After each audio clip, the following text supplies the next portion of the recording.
Okay, so good morning, everyone. My name is Ugo Simeoni, and I work as Research and Innovation Manager at ETN Global. Welcome to the final episode of the Flexible Power Generation webinar series organized by the European Turbine Network in cooperation with the ETIP SNET, the European Technology and Innovation Platform, Smart Networks for Energy Transition, and 5 Horizon 2020 projects, namely the FLEXnCONFU, Pump Heat, HYFLEXPOWER, SCO2 Flex, and TURBO-REFLEX.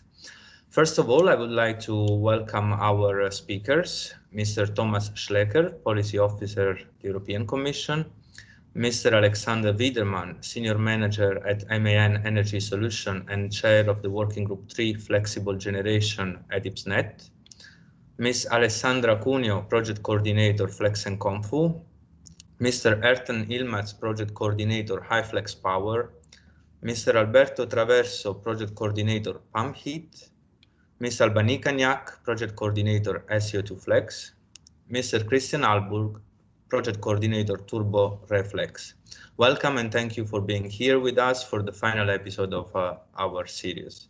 This episode wants to be the final stage of this exciting and futuristic, I would say, journey started back in September 2020 with policymakers, academia, industry stakeholders, and general audience, aimed at discovering how the ongoing research on thermal power generation can contribute to the achievement of the 2030 and 2050 EU energy targets. With the EU Green Deal, the European Commission has unveiled the strategy that aims to transform the EU into a fair and prosperous society with a modern, resource-efficient and competitive economy where there are no net emission of greenhouse gases in 2050. Within this framework, the Commission launched 2 different initiatives last July, a strategy for energy system integration and an hydrogen strategy. The first strategy outlines how to make our energy system more flexible, highlighting also the role of thermal power generation, while the second strategy takes a more specific look at the role of hydrogen in the energy system. In this scenario portrayed, the share of electricity in the final energy consumption will grow from 23 to around 30% by 2030 and towards 50% by 2050. And if we have a look at the recently published electricity report for 2020, this shows an increase of renewables for the electricity production up to 39% of the EU energy mix. So it is true that now the COVID crisis has hugely affected this change. Nevertheless, it is evident that an advanced energy system with a higher share of renewable energy sources has to be put in place, where thermal power plants would shift their role from base load to fluctuating power sources to meet unpredictable and short notice demand peaks and avoid disruption in the electrical grid. Moreover, the increasing global interest towards hydrogen as an energy vector opens new opportunities for gas turbines, which have the potential of becoming a carbon-neutral technology and could play a primary role in decarbonizing the energy system while ensuring security of energy supply.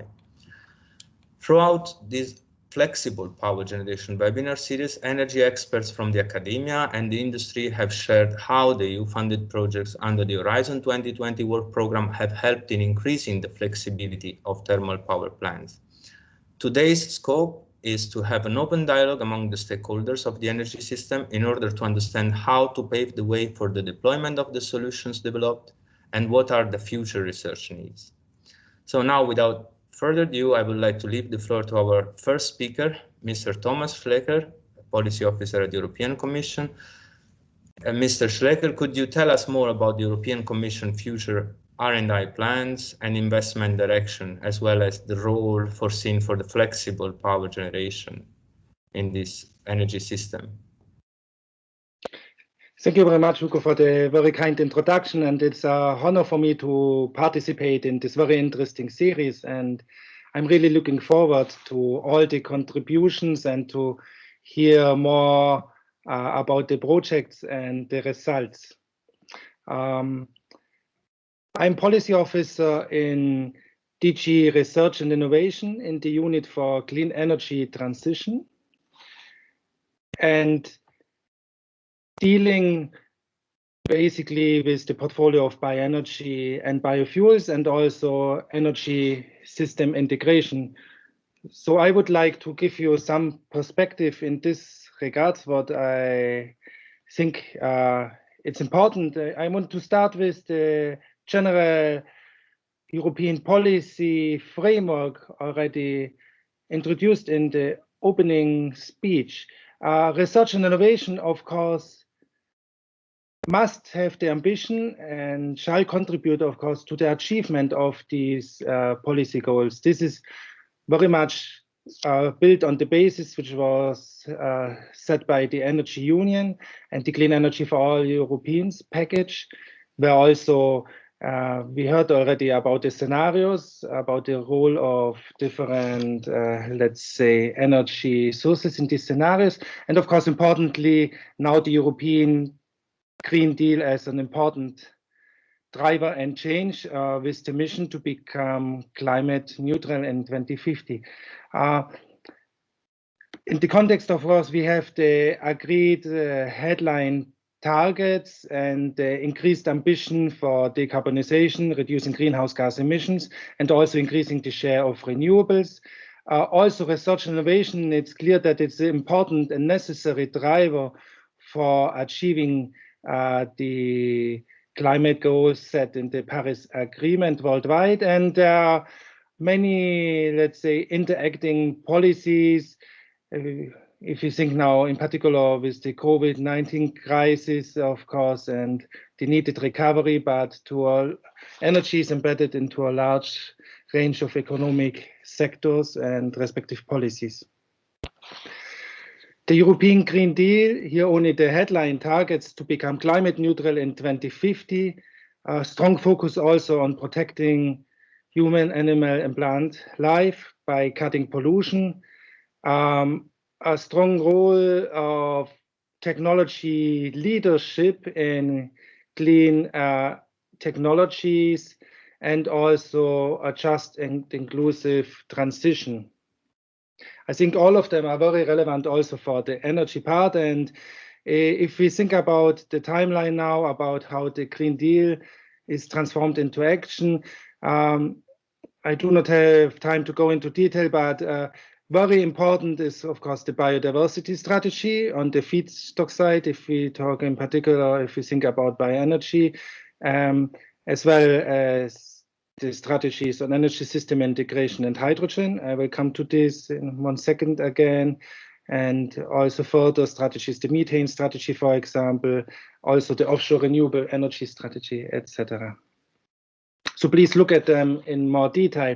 I only highlighted now in respect of the seminar out of the Green Deal communication. I mean, here's clearly mentioned that for further decarbonizing the energy system, it is, of course, important to cut greenhouse gas emissions and to develop a system which is based largely on renewable energy sources, complemented by rapid phasing out of coal and decarbonizing gas.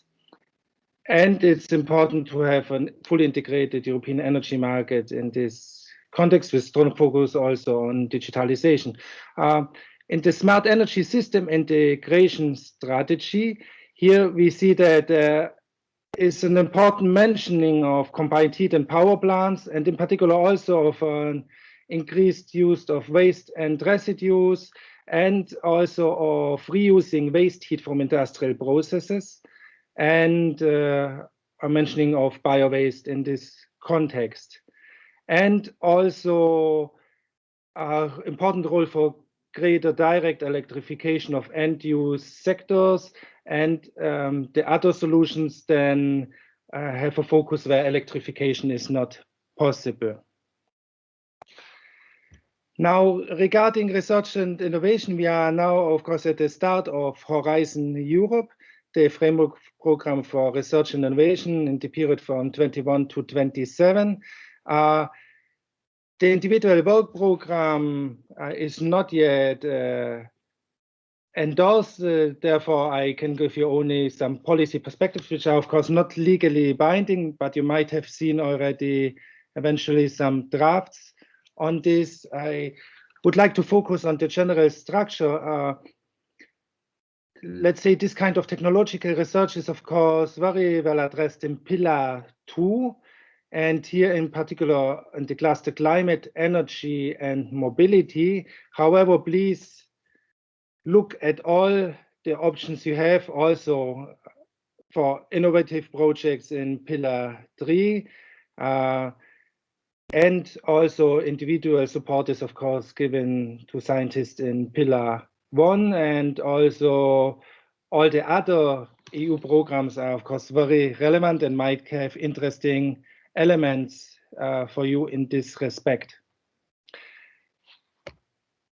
As mentioned, I cannot go in detail on the specific topics text, but what is foreseen or the proposal is of course I have, as you see here in Destination 3 on energy supply, I think you see many of the elements which are indeed relevant, where you can find a hook or specific topics later on which might address your needs on renewable energy, as well as targeting the energy system or the integration with the energy system and storage, and CCUS and the range of cross-cutting activities which bring this all together.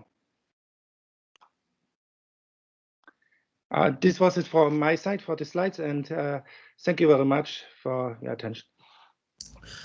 Thanks a lot, Thomas. I would like to remind the participant, if you have any clarification question, you can write in the chat, and we will take it just after the presentation of each presenter, or otherwise at the end altogether.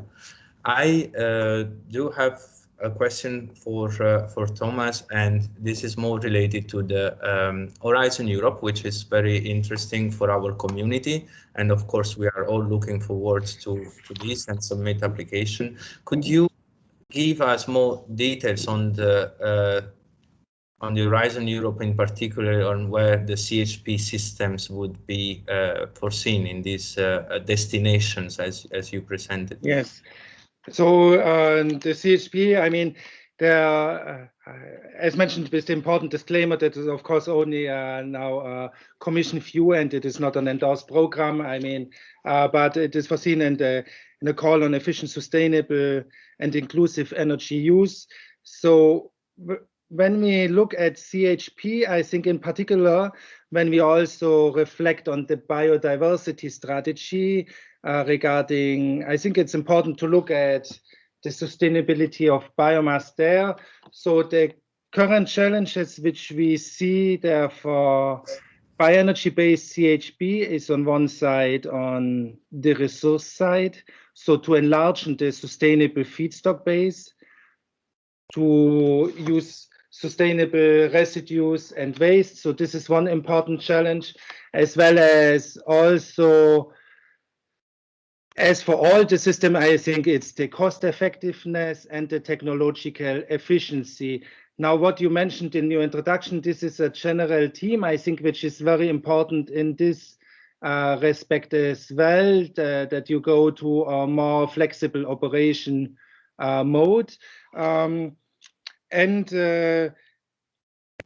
we have also, of course, the other, let's say, area where when we think about CCUS and the valorization of CO2, which is also an important, let's say, technological area where you might look at. And you mentioned also hydrogen. I mean, the future research on hydrogen will also, of course, continue. And I mean, I think there are several interesting landing pads where you where the respective technologies can find funding. And on CHP, I think it's in particular also the pollution aspect which has to be addressed. I mean, the Green Deal has the ambition, of course, to reduce also the pollution. And I think this is also, if we talk about bio-based CHP, an important research challenge for the future. Okay, and thanks a lot, Thomas, for the additional details. I would like to check if there is any question from the audience. Otherwise, we will take it later. And again, thank you. And I would then move on to the next presenter. So, who is Alexander Wiedermann, Senior Manager at MAN Energy Solution and Chair of the Working Group 3, Flexible Generation of the ETIP SNET. Mr. Wiedermann, I believe in the Flexible Generation Working Group of the ETIP SNET, there is really a vivid discussion on the future research and innovation needs for the flexibility of power generation. Could you please give us more details about it?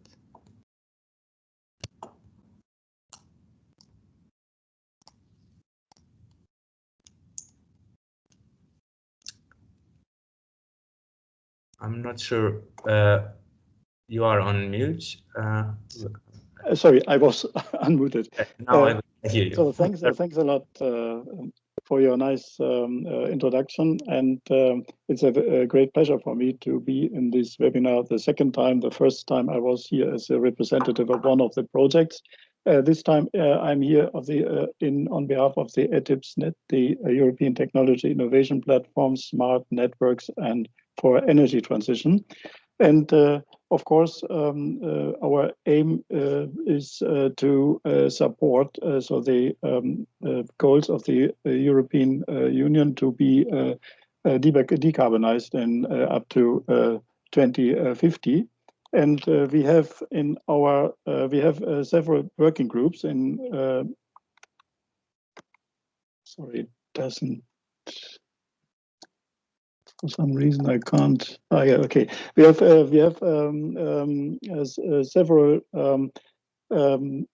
institutions which supports the stakeholders and the governing board of the EU, the commissioners, in order to define some kind of technology needs and some kind of research and development activities. And as you can see, so there are a couple of activities here. So we are we have a lot of renewables, deep geothermal, photovoltaic, bioenergy, ETIP wind. So the zero emissions platform is also one point which is seems to be a little bit outdated, because we are talking here about CCU, which has not reached and achieved its public support as we could expect it. But of course, also here there are some ideas which are very important for the transitional phase. And of course, on the other side, we are working hand in hand with renewable heating and cooling, and of course the system integration of the ETIP SNET. So the organizational structure is that we have a governing board, and we have expert groups, 5 working groups containing of about 30 to 40 people. We have a working group on grids, and where a lot of TSOs are active, and the working group 2 is on storage. Working group 3, my working group, is the flexible generation, which is very strongly related also to the projects which were introduced during this webinar. And we have another working group for system integration and digitalization.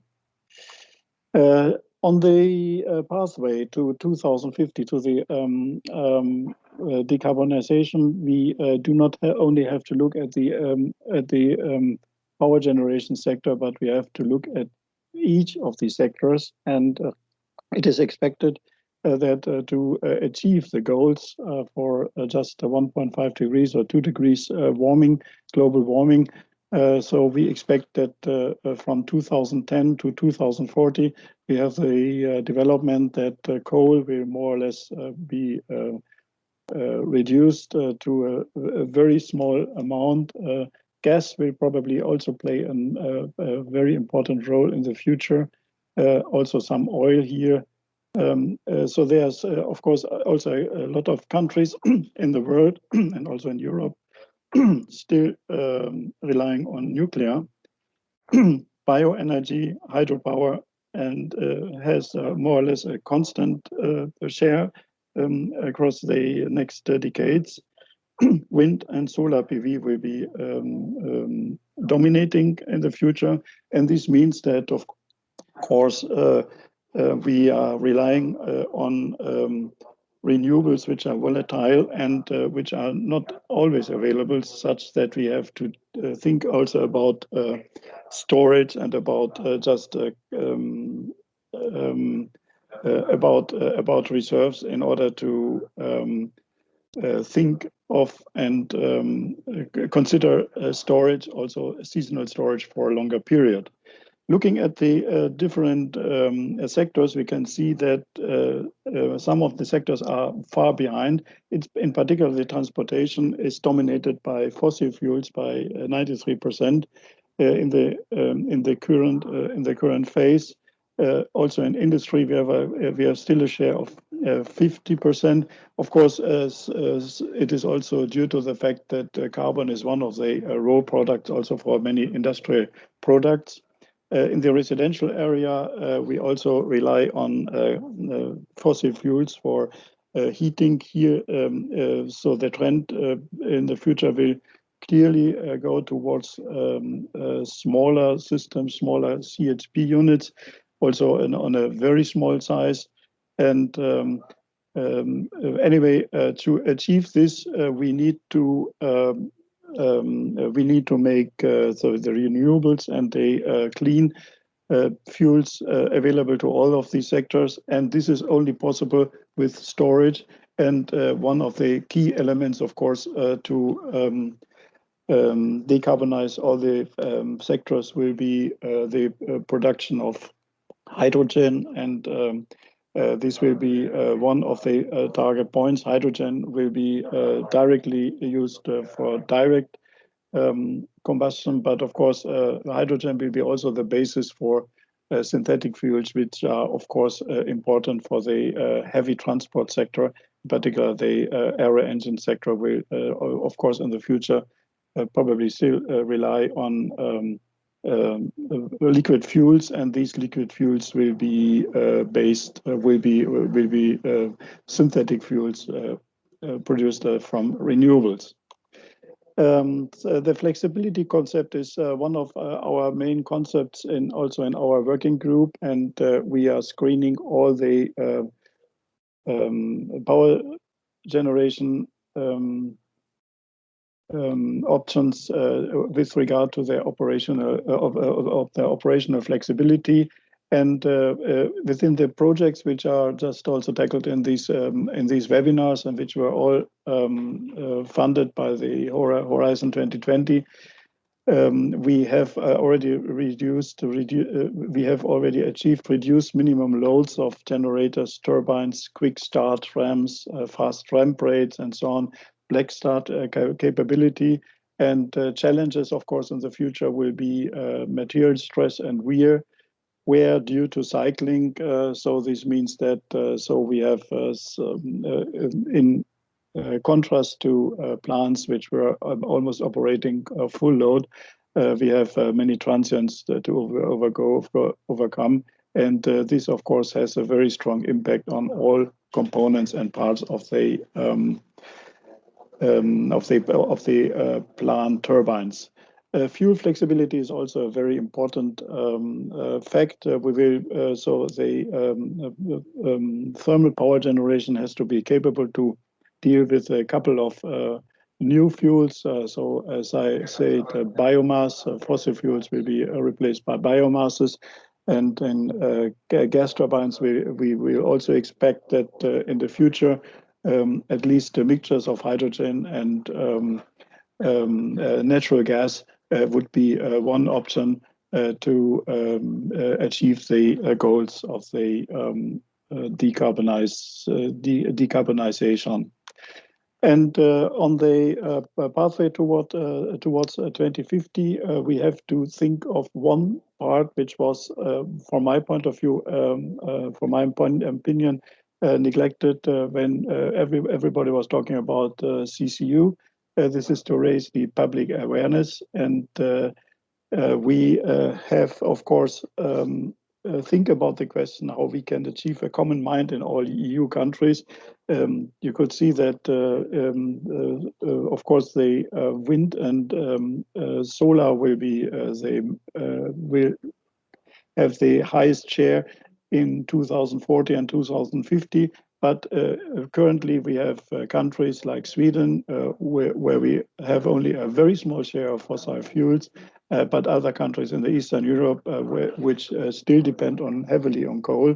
And we need to put them all together. And this is also a question which needs to be done by just creating incentives and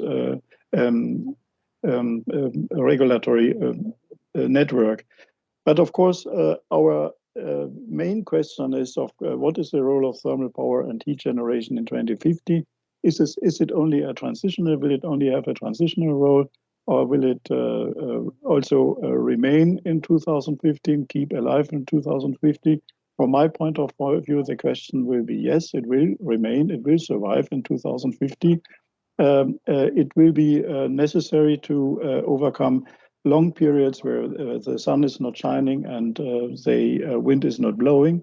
And of course, it will probably work with new fuels based on hydrogen, mixtures based on ammonia.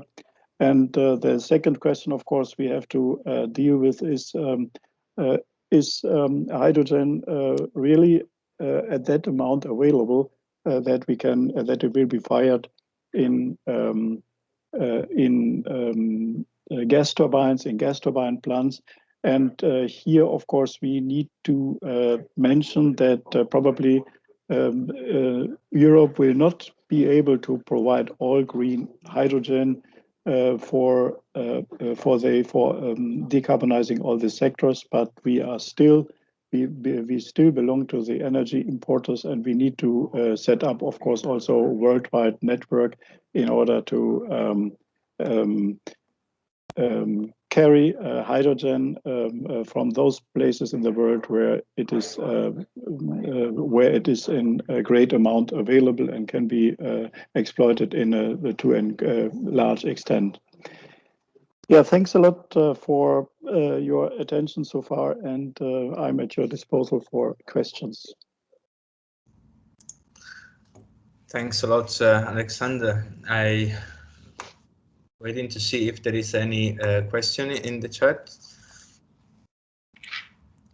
And you thanks also for your presentation, very complete. I think indeed the questions about green hydrogen and blue hydrogen are very key this moment, and it needs really further discussion. Maybe we can also reflect on this at the end of the presentations. Okay, thanks, Alexander. And I would like now to move on to the 5 Horizon 2020 projects. And starting from Alessandra Cuneo, project manager at RINA Consulting and coordinator of the FLEXnCONFU, flexibilized combined cycle power plants through Power-to-X solution using non-conventional fuels. So the project started in April 2020, therefore it is quite new, but some results have been already achieved. Alessandra, could you briefly tell us the scope, objectives, and especially the challenges that you are facing in this project? Yes, thank you so much, Ugo, for the introduction. Welcome, everybody. I'm Alessandra Cuneo from RINA Consulting. I am the project coordinator of FLEXnCONFU, which started, as already mentioned by Ugo, more or less 1 year ago. And so the challenges to be faced behind the original idea of the project are related, of course, to the increase of the variable generation in the energy scenario, which is, I think, a quite common challenge is that all the projects presented today would like to face in a different way. However, despite this growth, the fossil fuels and the power plant will continue to hold more or less the largest share of the European electricity generation capacity in the future. So it's important to improve the power plant environmental sustainability. To do that, one of the possible options, and the one that we would like to face within FLEXnCONFU project, is related to the integration of power to gas to power solution, because these innovations are taking an important role in the energy transition and could be one of the best options to flexibilize the cycles in order to guarantee a smoother operation, also respecting to, for example, traditional batteries. The drivers behind the project are related to the fact that the natural gas is currently one of the backbone of the European energy mix, but nevertheless, the Europe is not yet independent, and at the same time is promoting the role of the hydrogen as one of the possible clean energy vector in the energy mix, as well as the Europe is continuing to promote also alternative fuels, alternative gases in fossil fuel power plant to reduce their gas emission. And the two fuels that we would like to analyze within the project are the hydrogen, because a lot of interesting is ongoing on the hydrogen side, but also on ammonia as a possible fuel combustion in gas turbine, as well as a possible energy carrier to unlock the potential of the hydrogen. And then, of course, the last driver is related to the increase of the flexibility of the power plants to promote the penetration of intermittent renewable energy sources. I present the project very shortly. However, of course, if you would like then after to have more details, please let me know on the question or by email. The project started in April last year, is a 4 years project composed by 21 partners from all around Europe.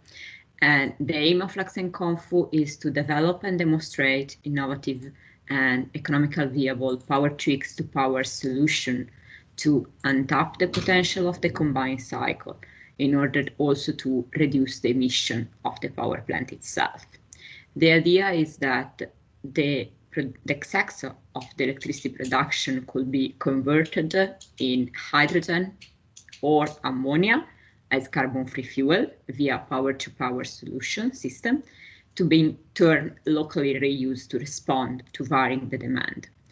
Within the project, we are going to study two different power tweaks system. The first one is the power-to-hydrogen to power system, which will be integrated in a real operative plant in Portugal, managed by EDP, where 1 megawatt electrolyzer will be integrated in the system and the hydrogen reinjected in the current gas turbine. The second system is what is called power to ammonia to power solution, where that will be demonstrated at the laboratory level at University of Genova laboratory in Savona, in which a smaller electrolyzer will be connected with an ammonia synthesis reactor and the storage of the ammonia.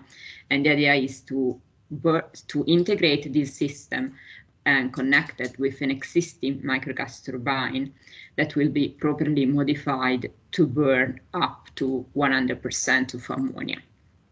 Of course, to reach this goal, we're going also to develop proper advanced control system with grid-oriented approach to manage the power tweaks system based on the electricity market request, and of course everything related to the gas turbine fuel flexibility. So several tests in a combustion laboratory will be performed to evaluate the impact of the combustion of the hydrogen, ammonia, and different blends, of course.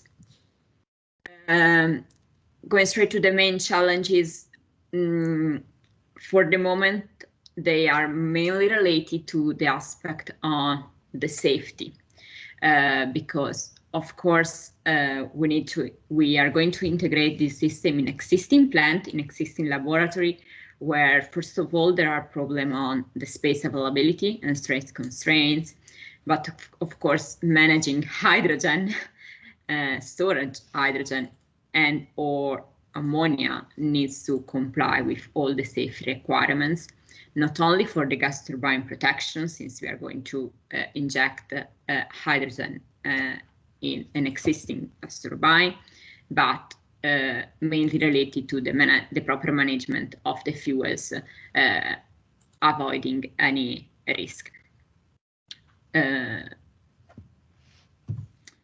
So just to recap the project, the idea to have relevant impacts on all the whole value chain, so not only on the combined cycle and plant manager, and of course the gas turbine OEM, but the experience of FLEXnCONFU in coupling power trick solution to power plants could be also leveraging for future application in other energy sectors, where the power tweaks is strongly studied as one of the enabling technology to guarantee the renewable energy penetration, as well as the aim to start to cover the gap of the Europe compared to the rest of the world, mainly related to the ammonia side and the ammonia combustion, where other countries such as Japan is really advanced on that topic. So that's all for my side, very quick, and I'm available for any question or comments you might have. Thanks a lot, Alessandra, and very, very nice and interesting presentation. I see we have a quick question in the chat, just which is the round trip efficiency of this concept. Okay, yes, so of course we need to, let's say, divide the part related to the power to ammonia or the power to hydrogen, so the conversion of the electricity in the carbon-free fuel, and then the part related to the hydrogen to power or the ammonia to power, so the burn of the fuel in the existing power plant. So from the first results we achieved in the first year of the project, more or less we are evaluating an efficiency of the power to ammonia to power system of more or less 25%. It depends, of course, mainly also on the cracking of the ammonia synthesis reactor. So the efficiency of the system to produce ammonia starting from hydrogen and nitrogen, which have a huge impact on the on the evaluation of the efficiency of the system.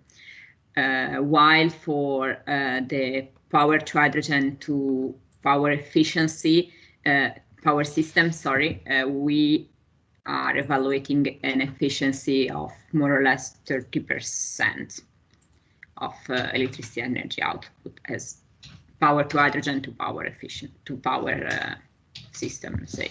So not only the power to hydrogen. Thank you. Thank you. And then we have another question where larger scales of H2 production and storage is concerned. Will plant operators be accepting the potential for moving to a control of major accident hazard site status?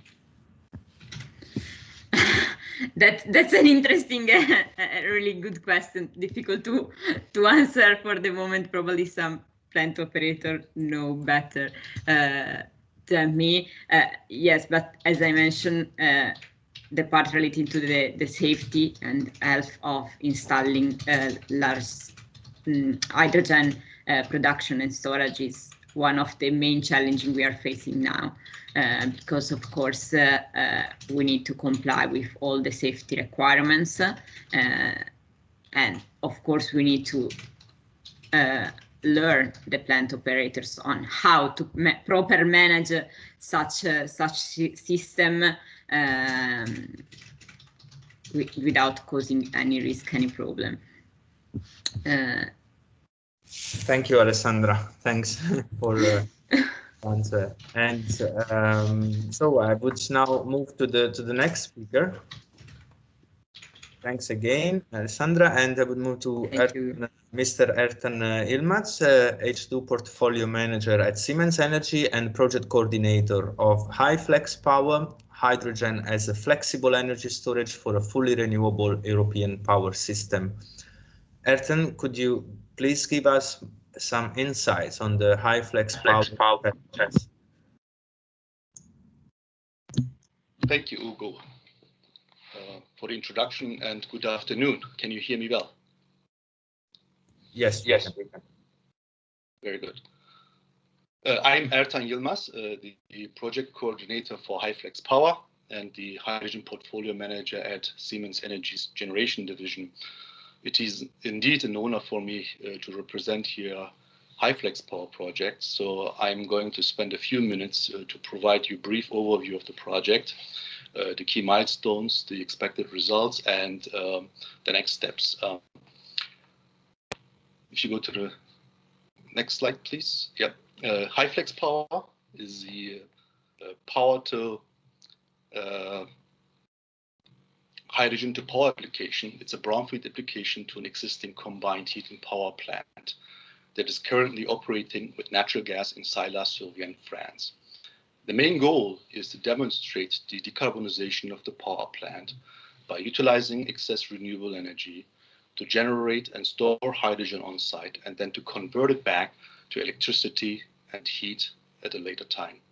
Once executed, the project will be the world's first demonstration of a fully integrated industrial scale power to hydrogen path for CO2-free power generation with an advanced hydrogen gas turbine. It is a Siemens Energy-led consortium with an overall project value of about 15.2 million euros.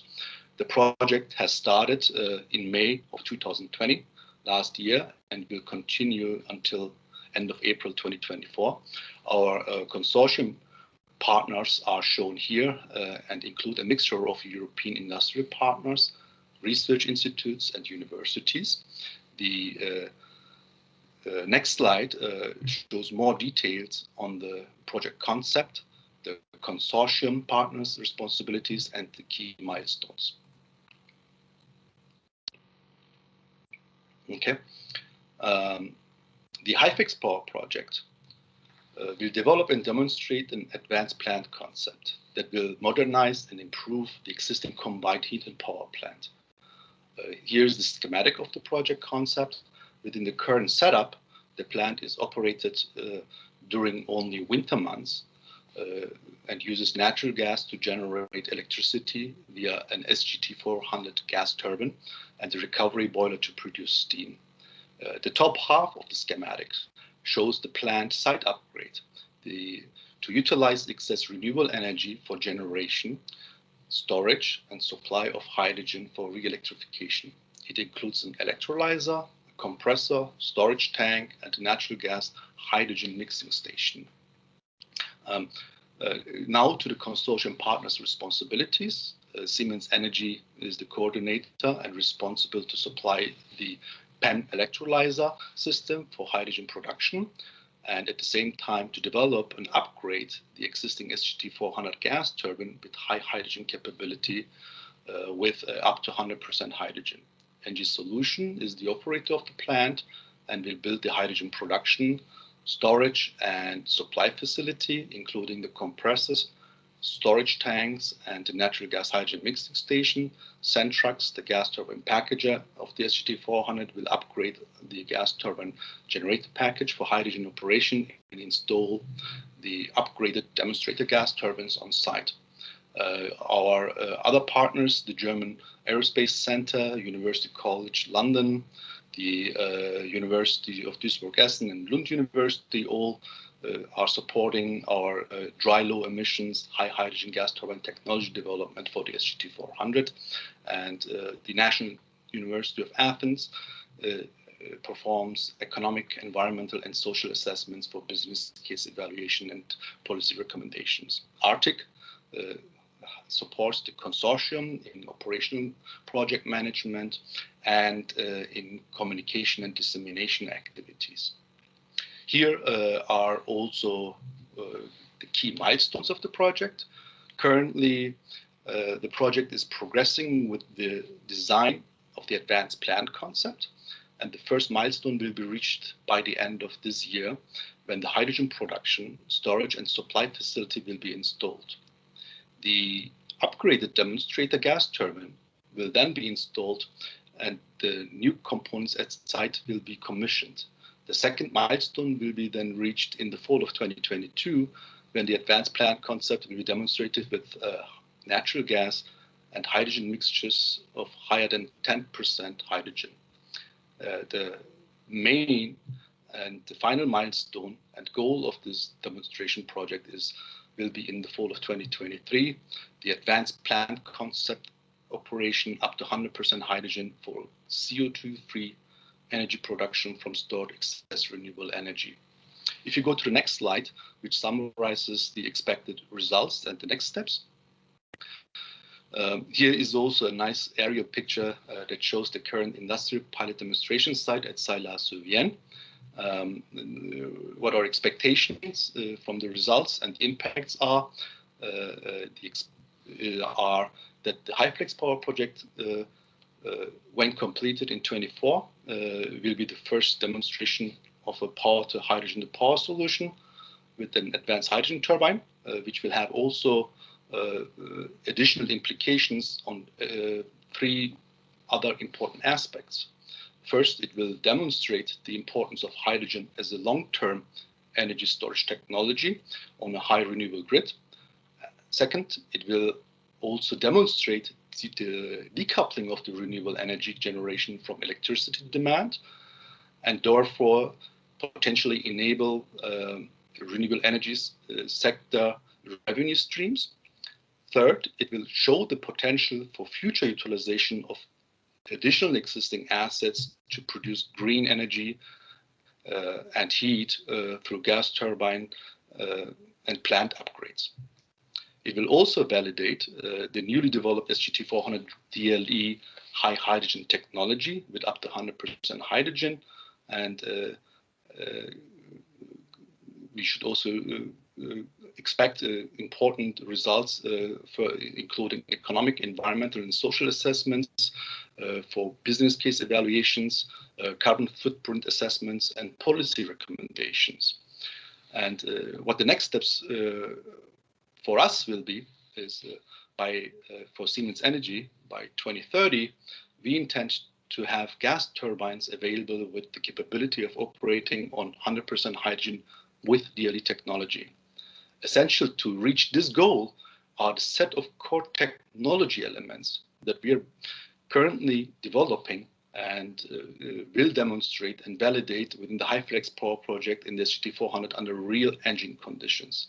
Therefore, we plan to download and apply these technologies, core technologies, also to our Siemens Energy gas turbine portfolio products. To drive a sustainable, affordable and secure hydrogen-based energy transition to net zero, certain challenges that remain must be overcome, such as availability of hydrogen in large quantities and cost of hydrogen, which require further governmental support. These are additional R&D funding that is needed to drive other technologies and pilot projects that can pick up and continue the progress that has been made from projects such as HYFLEXPOWER. Policy regulations are also needed that provide market incentives similar to renewable energy to move and accelerate the hydrogen economy development. And also what we believe is support is also needed for the commercialization of technology at large scale to further drive down cost and to further accelerate the hydrogen economy. With this, I would like to conclude my presentation and hand back over to you, Ugo. Thank you very much. Thank you. And very good presentation. If I hear some echo, but I think it's so we do have one question in the chat. What is the hydrogen storage technology and capacity to be used at the demo site?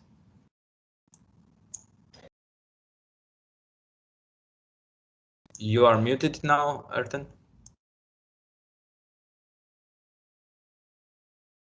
Okay, I'm now. You should hear me now again. Yes. Okay. Yeah, hydrogen storage technology we have tanks, 3 racks of tanks, roughly on the order of 200 cubic meters. The capacity is limited to 1 ton stored hydrogen when we store it completely, and when we utilize the entire hydrogen and operate the gas turbine at full load conditions, we can operate it with pure hydrogen up to 1 hour. Okay, thank you. Next question is, do you have a seamless transition from 100% methane to 100% hydrogen with the same hardware? Yes, our intention is to operate the gas turbine flexibly all the way from 100% natural gas up to 100% hydrogen. This is what our technology team is developing until the demonstration in the summer of 2023, where we will demonstrate it. That's the target. And this, I would, question comes from my side. What are in this regard the current challenges on the turbo machinery to achieve these objectives to switch from 100% methane to 100% hydrogen?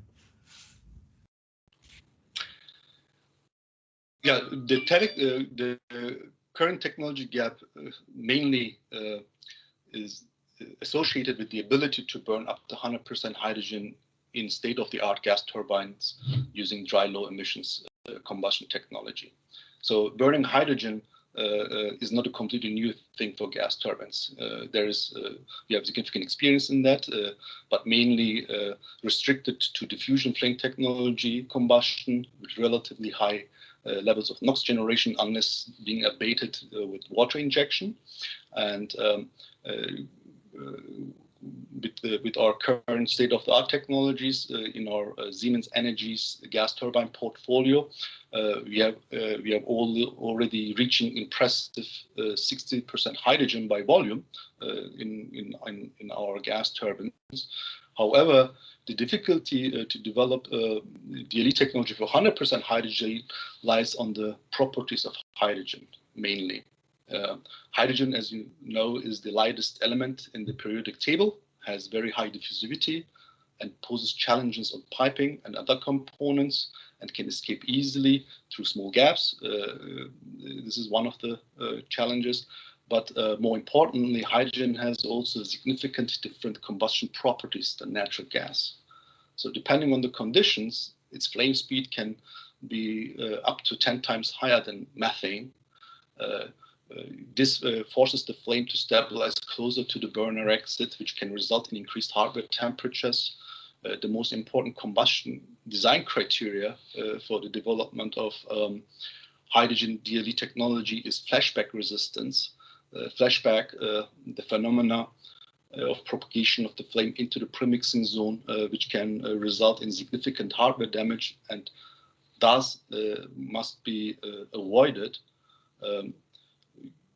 There will be definitely a change of combustion hardware to overcome these challenges in the turbine. and performance and operating restrictions may also be required, mainly driven by the requirements to maintain NOx levels and so on, but that we will see. However, our goal is to operate the gas turbine at 100% load with the same percent conditions as with natural gas and with hydrogen, and we have full faith in our world-class experts developing this technology for us. Thank you. Thank you. The last questions I have in the chat, which is the electrolyzer efficiency in LHV and power to hydrogen to power efficiency. Yeah, maybe I can give the two cases, as we target in 2022, the 30% hydrogen operability and in 2023 the 100% hydrogen operability. So the efficiency, what we expect for the cogeneration efficiency for the 30% hydrogen case is roughly 80%, and for the 100% case the cogeneration efficiency is estimating in the order of 45%. Okay, thanks a lot, Erfen. Thanks for your time, patience, and joining this webinar. I would like now to move to the next panelist, and the Professor Alberto Traverso, Chair of Energy Systems at University of Genoa, and Project Coordinator of the Pump Heat Project, Performance Untapped Modulation for Power and Heat via Energy Accumulation Technologies. Alberto, the screen is yours. Right, only the screen today. Thank you, Ugo, and thank you for your kind introduction and for the opportunity for us to present again at this episode. My presentation as Pump Heat Project, since we are running at the end of this project, a 4-year project, is a little bit different than the previous ones, because I want to focus together with you a little bit from on the past, where we are coming from, and then also spend some time on the key achievements that have been done by the Pump Heat project until now. And then I also have a question for you, all of you. So from the past, just a little bit of reasoning. How long have we been waiting for the 2020? We've been waiting for that target for many times. If I look at the past, I remember in 2000, we had from the United States the Vision 21st, which was an early project an early program by DOE targeting mainly conversion efficiencies. At that time, climate emissions were not, gas emissions were not so much in the radar of their administration. Later on in 2007, we had the launch of the EU 2020 Climate and Energy Package, after which we really took seriously the targets of 2020 that was kindly reminded by Thomas at the beginning, by the year 2020. So we have been waiting for this year many years really. And more recently in 2014, we had the well-known launch of Horizon 2020, which now is going into the Horizon Europe. Why I'm making this question? Because now we passed the 2020 and we recognize that this is experimental evidence that unfortunately the COVID-19 pandemic resulted in the largest ever decline in global emissions. We only have the global emissions decline for the economic crisis in 2008, and this is the largest ever decline that we recorded. So is an economic crisis or even a sanitary crisis driving, unfortunately, the achievement of climate goals? Was it the first time? No, it was not the first time.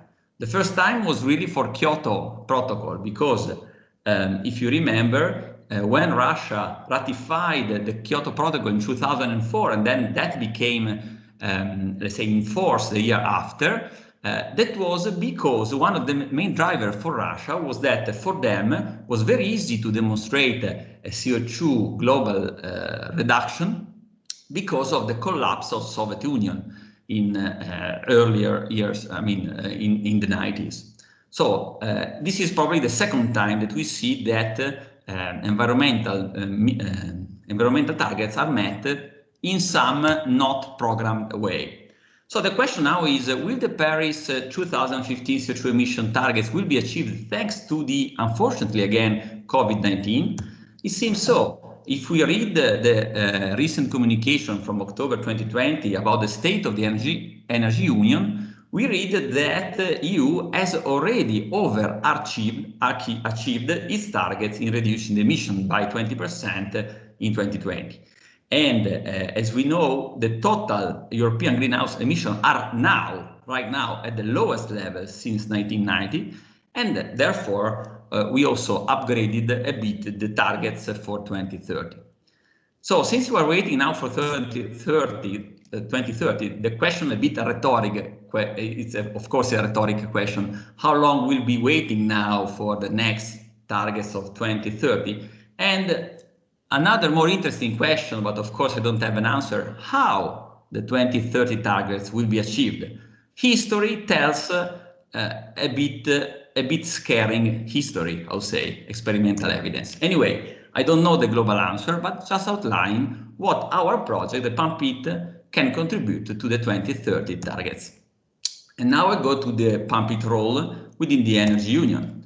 So as most of the projects, we have been funded under, let's say, the fifth dimension of the Energy Union, the 5 dimensions which are valid since 2015 and are being, let's say, conjugated in different terms along the time that develops, including the Green Deal, the very recent Green Deal or Recovery Fund. So we have the security of provision, the fully integrated energy market, energy efficiency, climate action, and research and innovation. PUMP-IT works has been funded in research innovation and aims mainly at as a climate action, allowing a larger penetration of renewables through flexibilization of combined cycles. I've been presenting this aspect already, so I will be a little bit quick, but the main target, the main concept is how to integrate heat pump and thermal energy storage in combined cycles to increase their flexibility, both for retrofit as well as for new application. On the left, we have a typical combined cycle for power-only production. On the right, we have cogenerative combined cycles.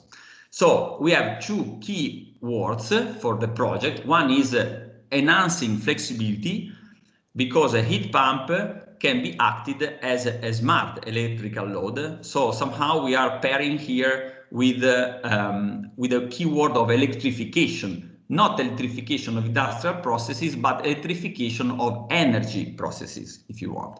So smart load. And the second thing is energy efficiency, because a heat pump in cogenerative application can displace auxiliary boilers, and a heat pump can also increase the average, not the design, but the average annual efficiency of cogenerative power plants. What are the key achievements? I subdivided that into 3 categories. One relating the heat pump, another one related to thermal energy storage, and finally the main achievement about the plant integration. So regarding the heat pump, we started from lab, and in my university we hosted an emulator of combined cycle encompassing a microturbine and an innovative, highly flexible, fast response heat pump working on butane. The butane, there is some philosophy behind about the OEM, which is Maekawa, of this innovative heat pump, industrial size, is that butane is a natural refrigerant with low GPU, global warming potential. And so we had to face also the authorization and safety issues to use such kind of heat pump and fluid within an industrial framework, even if in this case we are still in the lab. One additional aspect is that also we enhanced the coefficient of performance of this heat pump, thinking to very large application, using a bladeless expander that you see on the right in place of the regular lamination valve. The bladeless expander proved to work, to be operated smoothly with the heat pump, and we are now ready to do the full load demonstration of this technology. Another very important aspect is still in the same lab, in this case, about the thermal energy storage. In this case, we're talking about phase change material, the most simple one, because the first test has been done with water, with freezing point theoretically at 0 degrees C, but when you do the test, you always have some surprise. I don't go into the details, but there are some, let's say, fundamental surprise that you have to be prepared to manage when you work with the phase change materials, including water. What this diagram is telling you is that we found a very nice way, at least a region, which is you see on the right hand side, where you can easily correlate the pressure of the vessel due to the change of volume and a change of phase of the material with the energy stored. So there is quite an easy way to, at least with water, to keep track of the state of charge of your thermal energy storage. There is also other activities being performed in Sweden by KTH regarding higher temperature phase change materials, in particular two types of storages, spiral type heat exchanger that you see here, and macro encapsulation, which is more convenient for, let's say, using confined PCM within this kind of little pieces. And several tests have been performed. The main message I want to convey here is that anyway, when you are managing phase change material storages, it's difficult to maintain a constant power that you see the blue line. And so if you really want to target a constant thermal power, you have to properly manage the heat transfer fluid mass flows through this thermal storage, which are also heat exchangers. Finally, all the lab experiences allowed us to come to the real field, to enter the gates of a real 400 megawatt combined cycle and install a large size heat pump that you see here on the bottom center, let's say, and a large size phase change material thermal energy storage that you see on the right bottom of this slide. So again, butane fast response heat pump has been installed facing and solving all the authorization and safety issues that apply inside a real power plant. Also, we installed a 700 kilowatt hour thermal energy storage that you see on the right hand side, which is suitable for the local Torino the district heating network. Initial test on equipment has been done and revealed some technical issues, as always happens in prototypes, which are now under solution, so to allow the demonstration to operate at full load. Then I close this presentation with one question for you. I warmly invite you to contact me back, also through the project website, for if you're interested in filling in stakeholders' final survey. We are, as project consortium, interested in that because we still have the opportunity to offer around some feasibility studies. We are doing that, let's say, 2 full-size feasibility studies and 3, let's say, with a lighter view, and we can have the possibility to have some more. So really, I would like to ask if you are a plant operator or even OEM. We are discussing with an OEM at the moment for this. And also if you are a manager of district heating networks, to contact us through this questionnaire. With this, it is all. And also on behalf of the consortium that you see on the right bottom of this slide, I'd like to thank you for your time. Thank you very much, Alberto. Very nice. And of course, I mean, they can find also the references to contact you on our website, on the ETN website. Any questions in the chat? I don't see it, and I would anyhow just ask you something about, because now that the project is going towards the end, in August 2021 will officially be finished. Is there already a plan for the exploitation of the technology? Are you already discussing this? Thank you, Ugo. Yes, as I just outlined briefly, we are undergoing a full replication, full size preliminary design for 2 combined cycles. One is a new combined cycle in Poland, and another one is in Germany as a retrofit application, while we have some preliminary discussion with at least 3 different, let's say, stakeholders. One is, let's say, a utility producing power that wants to understand the actual feasibility on their own asset. Another one is with another kind of utility interested in hybridizing district heating networks where cogeneration is really little. So they want to somehow, let's say, empower the possibility to act as a smart load. So electrifying, let's say, electrification of quite conventional district heating networks. And a third dialogue is currently ongoing with an OEM. I cannot, do the name of these people, but the interest of the OEM is, in summary, is not to offer only, let's say, technologies that can produce power, but also within the portfolio offer, let's say, a single product that can, let's say, can offer to the grid, I just simplify, from minus 10 megawatt to plus 10 megawatt. So becomes really, let's say, a kind of energy storage equivalent system as a potential product to be sold around. Thank you, Alberto. Very, very interesting plans, very promising plans, I would say. And I would now move to the next project. Thank you. And so the supercritical SCO2 flex, supercritical CO2 cycle for flexible and sustainable support to the electricity system. And I would welcome Ms. Albanie Cagnac, project manager at EDF and coordinator of the project. Albanie, could you give us some details about the SCO2 flex? And this is also coming towards the end. So if there are, what are the plans for the future? Thank you, Ugo. So thank you for inviting me. So yes, as you say, the project will finish in June this year. So we are at the end of the project. So we have now quite results, and we are preparing or thinking about the following of the project. So just briefly to remind you what is the SCO2 Flex project. So SCO2 Flex project is for supercritical CO2 cycle for flexible power plant.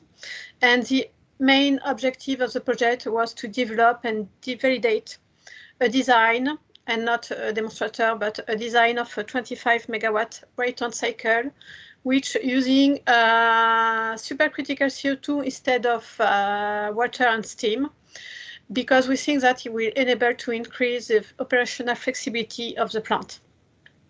There is several objectives in this project. The first was to demonstrate that a supercritical CO2 cycle could be more flexible than what we expect at the beginning, and even more efficient than the current steam cycle for solid fuel principally. And the idea was also to think about, okay, what will be the impact on the greenhouse emission and the cost of the plant? Could we think about some principles, some new component, new equipment in order to decrease this greenhouse emission and to have a control cost very high, and to obtain a cost as low as possible. So in this project, in order to reach the different objectives of this project, we try to create a very interesting consortium. So with some industrial for the turbo machinery like Baker Hughes, the heat exchanger like FIV. We work also with some university like Polymi, Stuttgart and Duisburg-Essen. We work with CSM RINA for the materials question, and we work with Zabala for all the work on communication and dissemination of the project. So what are the main challenges we have to deal during these 3 years and a half of the project? So our challenge was to first develop the good equipment, so a compressor, turbine for supercritical CO2. In this turbine and compressor, the idea was to control the SCO2 density in the inlet for the compressor, for example, and for the turbine to have a seal for the leak sinus, to provide very efficient turbo machinery. But we also have to develop some very compact heat exchanger. So the idea was to develop an heat exchanger who can support a very high pinch for us. So with a creep resistance and mechanical integrity, with a high pressure difference. We develop also because we think the project, we designed this cycle for solid fuel, so we develop also a boiler. And so we have to think about the different materials that we use, because in this cycle we will have a lot of pressure drop, heat transfer, so the corrosion with supercritical CO2 will be high, very high. And as we want to reach a very flexible project, flexible cycle, we try to manage and to think about new paradigm on how to deal with all the part load variation, the main load, and what could be as quick as possible for this different load, quicker than in the current solid fuel cycle. So in this project, we think that SCO2 flex could help a lot for the European energy transition, because the cycle we develop now, and we are at the end of the project, so we have very interesting results. We have a very efficient and flexible cycle. And this efficiency and flexibility, it's for us very interesting in order to have a better integration for the renewable, for example, in the future electricity mix. And our first estimation for the cost of the plant for the 25 megawatts, but we also done the exercise for the 100 megawatt plant, is that we have a very high cost control now. We are lower than what we expected at the beginning of the project, which is quite interesting. Even for a demonstration design, so we don't have, we still don't have all the industrial production behind us. So we also think that we can decrease again the cost. And what is interesting also for our result is that we have a very interesting results on the environmental impact and for some cost also. On the environmental impact, as we have higher efficiency, we have a very interesting greenhouse gas reduction produced by the plant. And also, we saw that we have a very little footprint for the plant. So this cycle, even for 25 megawatts or 100 megawatts, is very small if we compare with the current steam cycle. So it's a very new paradigm. So how to deal with this type of cycle? Maybe we don't need the same building, we don't need the same footprint. We can put this type of cycle in order to retrofit with a very hot plant, because we know that we won't need a lot of place in order to implement this cycle. So it's very interesting. And when we discuss with some engineering division on operators, as me as EDF, so we saw that it could be very interesting in order to think about investment cost avoid with this retrofitting possibility. And now there is still a lot of challenge for us. First, I think the main challenge will be to be able to build, to have in Europe an industrial pilot for this type of technology, because there is some pilot in construction in the world for 10 megawatts SCO2 cycle, but if we can build a 25, 20, 100 megawatt pilot, it would be very interesting because we will have to make some choice about very industrial choice about fiability, reliability, lifetime of the different equipment of the plant. Also, I think that to have an industrial pilot will help us to develop, to improve the equipment. We know that we still have some possibility to improve, for example, the efficiency of the compressor or the turbine.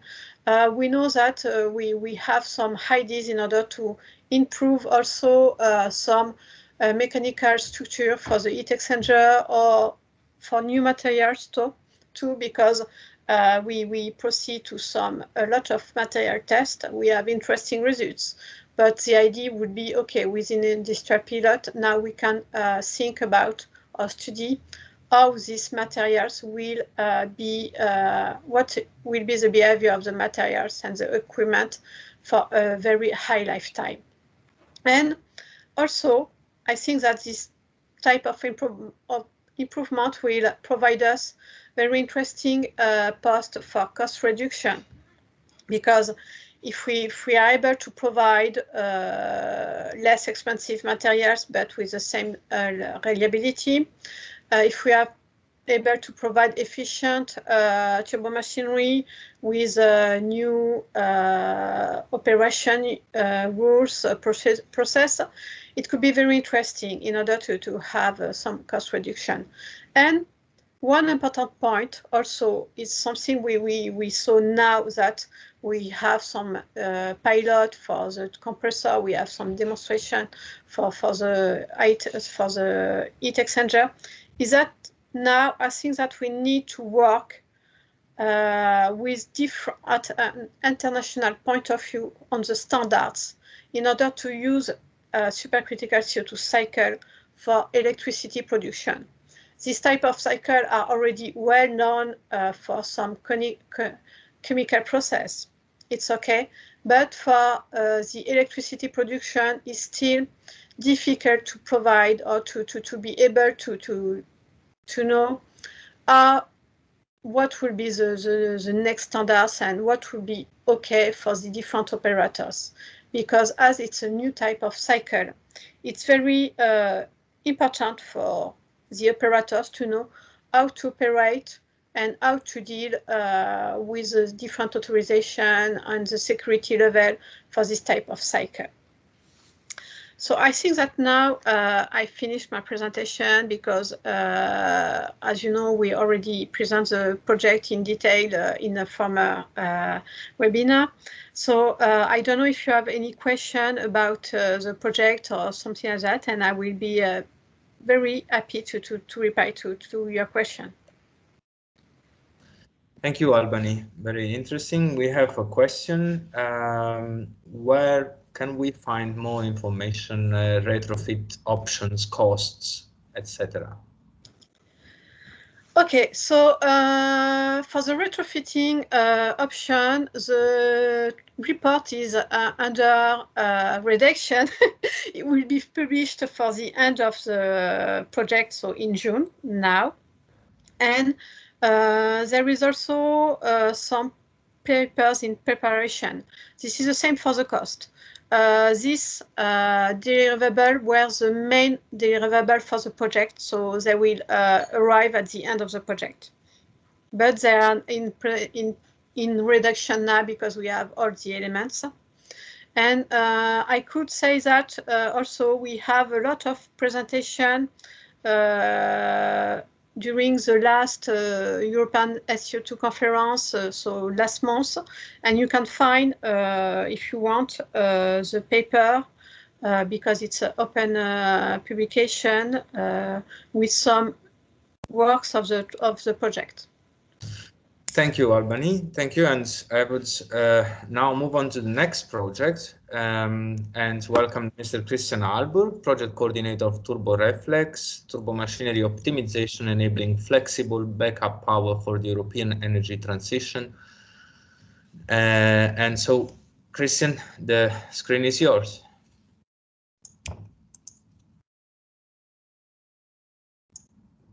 You are on mute. Thank you. I'm going to talk about TURBO-REFLEX. I'm the project coordinator. TURBO-REFLEX stands for Turbo Machinery Retrofits, enabling flexible backup capacity for the transition of the European energy system. The project is a consortium of 26 partners across 9 European countries. You have all the major OEMs as industrial partners represented, such as GE, Ansaldo, Doosan, MAN, Mitsubishi, Siemens, and also Spanish utility Naturgy, and then a range of SMEs and universities and research institutes. We've heard already about the European energy roadmap and that the renewable electricity generation has been growing quite substantially over the recent years. With that comes a serious challenge, and that is that the intermittency of these non-dispatchable energy sources, such as wind and solar, require still today a backup capacity that is almost equal to the renewable generation. And to illustrate that, I just pulled data from the German electricity market of last month, actually. You see here a picture of the generation from wind and solar. And you see the daily day and night peaks of solar, and then you see wind there, for example, for 1 week being fairly strong, and then for other weeks being almost zero. And altogether, if you look at the peaks and troughs, you see that there's a fluctuation that's almost 0 to 60 gigawatt. Yeah, and the demand at the same time was fluctuating somewhere between 50 and 70 gigawatts roughly. Yeah. So the gap here needs to be filled by something. Yeah, and that basically highlights that to enable more renewable energy sources on the grid, highly flexible backup power is needed, and that at a very large scale. So since there are no large-scale storage solutions available yet in the near or medium future at least, the idea of this project is that the existing fossil fuel plant infrastructure can fill this gap quite cost effectively. But it requires the infrastructure to shift the role from providing baseload flexible backup power. This comes with a range of new demands on the fleet, which is, for example, high load change velocities, so very fast ramp rates, full turndown capability, and start-stop mode operation with very fast restarts. And this leads to an increase in cost due to increased wear, shorter lifetimes. There's a decrease in efficiencies, there are probably unplanned outages, etc. Basically, in short, this is not what the plants were originally designed for. Hence, the idea and the objective of TURBO-REFLEX is to develop technologies that allow retrofitting the existing fossil fuel plants to enable more flexible operation and thereby allow a larger share of renewables in the energy system. And specifically, there are 3 main objectives in the project. Objective 1 is to reduce the cost per cycle by increasing, for example, part load efficiency, increasing resistance to wear, and also having more accurate life information available. The second objective is to increase the low load capability so as to reduce the number of hot starts required by increasing the low load capability of existing plants, which allows to avoid shutdowns. And the third objective is to increase the load following capability. To achieve these, we are addressing a full plant at various aspects. Basically, there's a whole range of technologies that are aimed at mainly combined cycle plants, targeting the steam turbine and the gas turbine parts, but also other elements to it. And so, for example, there's new technologies being developed for compressors, which includes advanced end wall designs to allow larger operability. There is a compressor blow-off extraction that also aims at increasing operability and efficiencies. There's also work on integrating the compressor and the combustor with a compressed air energy storage system for very fast ramp-ups.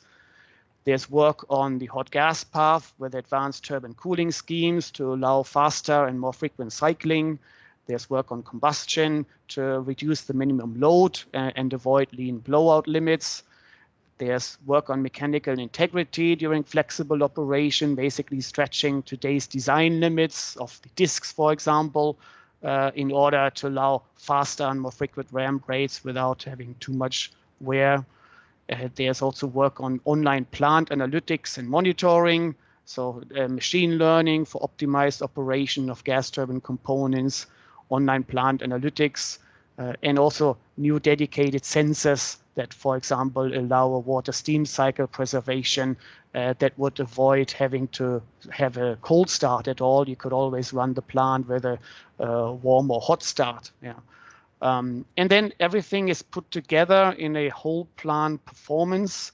The idea here is that we need to feed up all the impact of these new technologies first to the component, which is on a steady level. How does the compressor, combustor, turbine, steam turbine, etc., perform now with new flexibility characteristics? And then what does it actually mean for the plant as a whole to the operator? So this is now a dynamic model that allows to understand how the plant can be operated. And then this is the very important and interesting step altogether, is to actually transfer these gains into market measures. So we have a simulation software that allows these plants with the new flexibility characteristics to virtually participate in the various electricity markets in Europe, and thereby allow the operators to understand how the operation of the plant actually changes with the range of new technologies we have developed, and also how the economics is impacted. So how much more profit are you actually able to generate? Yeah. So that's the basic layout and structure of the program, and we are almost finished at this point. This was a 3.5-year program.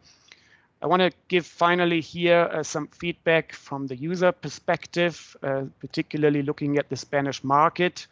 The electricity mix there looks like this, that Spain is adding, planning to add about 60 gigawatt of renewable capacity up to 2030, according to its National Energy and Climate Plan. And that means that the capital investment is concentrated in these renewables growth, which limits the investment available in existing conventional assets.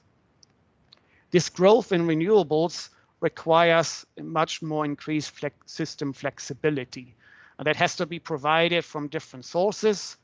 And there's on one side the demand response, there's the interconnections from different countries, there are storage solutions that will also play a role. And then on the generation supply side, this flexibility will have to be provided by the current combined cycle fleet. Now, the challenge is that the value of the flexibility products is not yet very clear, but some initial signs are appearing, such as upward reserve requirements. Now, what does it mean on the combined cycle gas turbine fleet?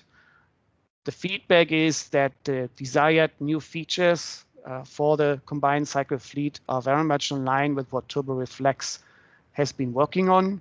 The challenge is that the combined cycle capacity factors are already very low. You can see on the right side, it currently is around 18%, and they're expected to decrease even further down to 10% here, and then eventually go up again a bit with a nuclear phase out.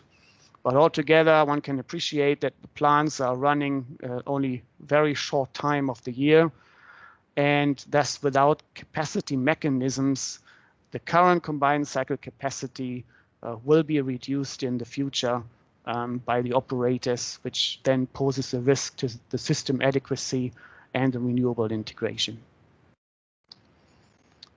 To summarize, the expected impact of TURBO-REFLEX is that it will provide retrofittable solutions for faster load changes, improve low load capability, and the economic benefits for the plant operators. It will reduce fuel consumption and emissions, and importantly, solutions can allow a significant amount of the installed fossil capacity in Europe to be retrofitted quite fast by 2030. Challenges are the highly volatile market.